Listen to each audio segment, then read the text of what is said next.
Hey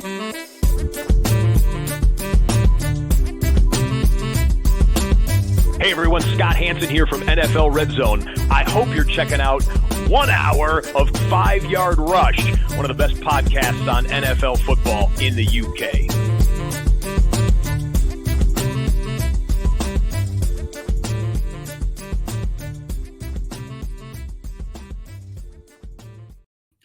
Good morning, Rush Nation. Here we are. We're concluded Thanksgiving. We're on the other side of it. 3 games already gone in week 13. We have very few games remaining left of the fantasy regular season now. There's just another 13 this week in terms of fixtures, including one tonight. And then similar number again next week. So not many games left to determine your outcomes, whether you'll make your playoffs. 3 good games last night. The Lions and Bears game was more competitive than expected. Pretty much felt comfortable with the read of the game. I thought the Lions would dominate, they'd take control, they'd be hyper efficient without loads of fantasy points. What happened? The problem is if you're hyper efficient and you don't put teams away, any team in this league can come back, and that's exactly what the Bears did in that horrific piece of game management by Matt Eberflus in the offense in the fourth quarter. They had chances to win that game.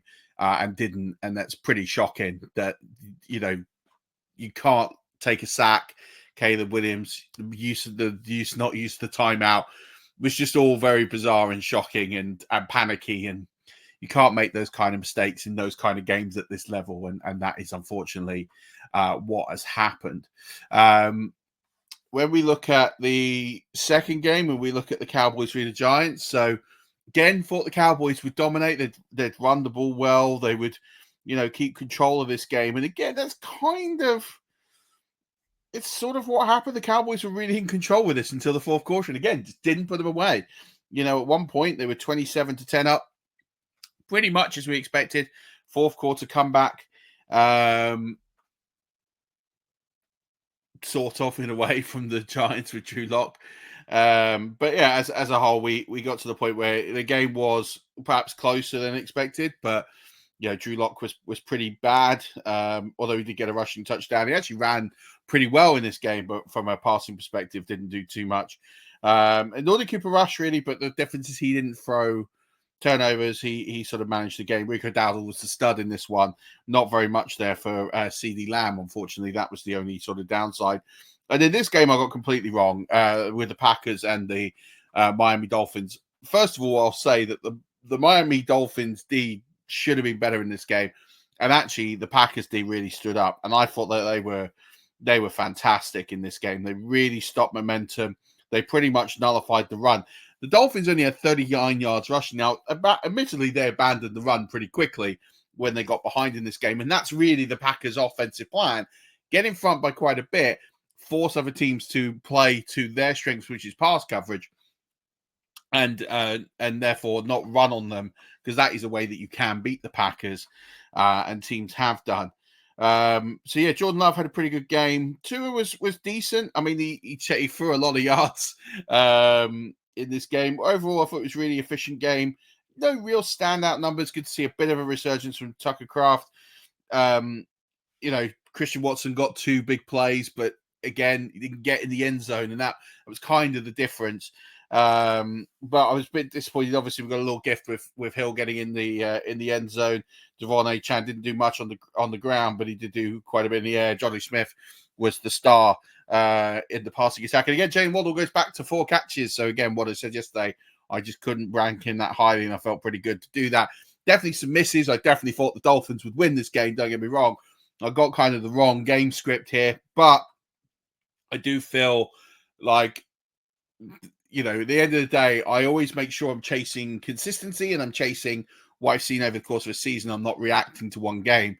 And by doing that, I feel like the reads weren't as bad as they perhaps could have been given some of these score lines. So that's kind of where we are. And we got tonight's game, which I've already previewed. I will do the Fantasy Bible in just a bit as well. But this one is going to be about starts and sits. And I will say with this one, there is quite a few quarterbacks that you can start this week. I've already talked about Justin Herbert and how highly he's ranked this week. I'll talk about him in the Bible. I like Anthony Richardson this week. I actually think you can rush on them. New England are the 10th worst team when it comes to giving up points to fantasy quarterbacks, so I like that. Bo Nix against Cleveland, that's a really good matchup, and Matt Stafford as well is a pretty good matchup as well. So I like those ones. If you're looking for some sort of mid-tier quarterbacks, Geno Smith's not a bad spot this week. Nor is Derek Carr. It's not a terrible start spot for him this week coming off the bye. Quarterbacks I'm not keen on this week. I'm not keen on Kyler Murray up against Minnesota. I think that's a real trap game. Aaron Rodgers, I've just got no part of that with what he's actually done this season.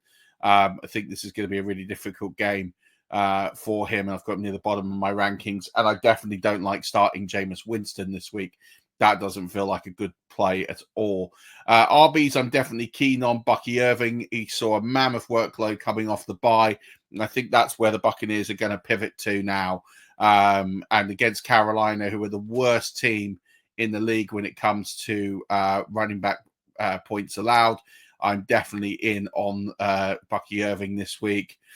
Chuba Hubbard as well. He's got a good matchup against Tampa in the same game. I don't think you're going to see too much Jonathan Brooks in this one.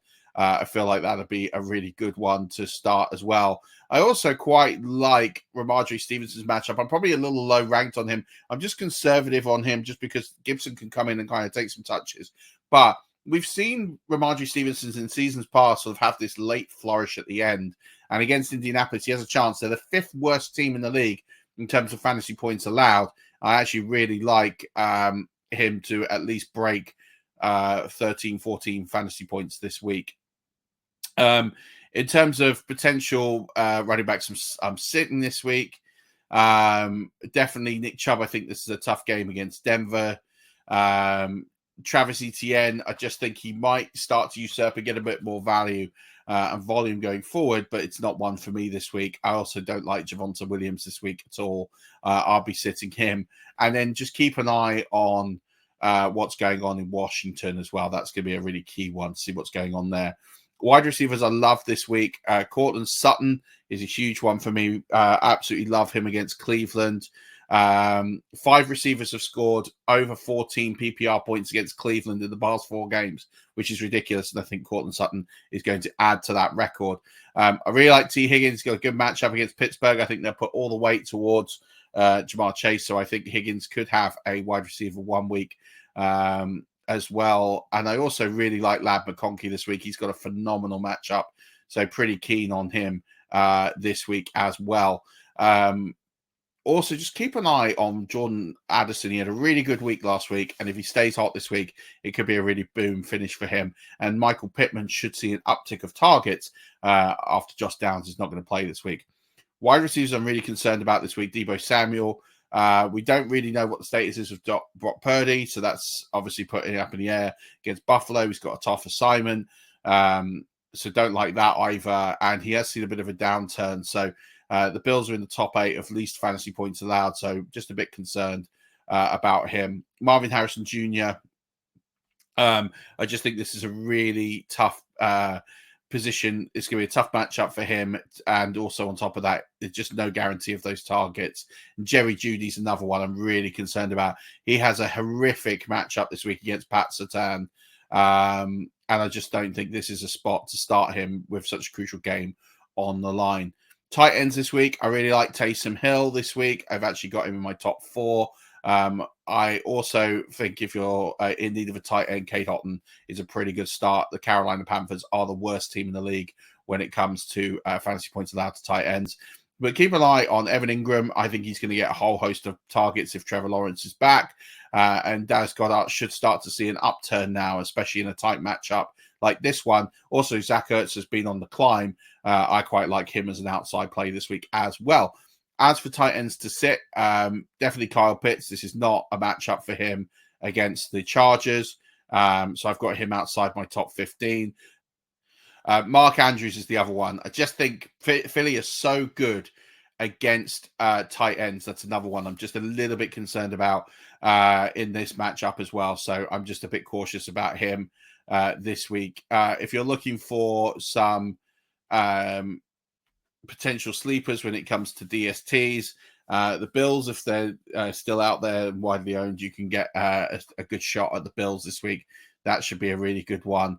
But if you've got the Pittsburgh D, that might be one to potentially not put in place this week. And then also, big fan of if you need a streaming kicker, Chase McLaughlin, he should have a really good week. I don't think the same of Evan McPherson. So that's where I'm at with those. That's going to cover most of these sort of key starts and sits for the rest of the week. Hope you all enjoyed your Thanksgiving or your Thursday. Hope you enjoyed the extra dose of football. I look forward to catching up with you on the Bible show. Don't forget you get a 1-week trial of the Patreon. I'll be dropping a Patreon cast later today as well. So look forward to catching up with you on there as well. But until then, Rush Nation, don't forget, as always, keep rushing.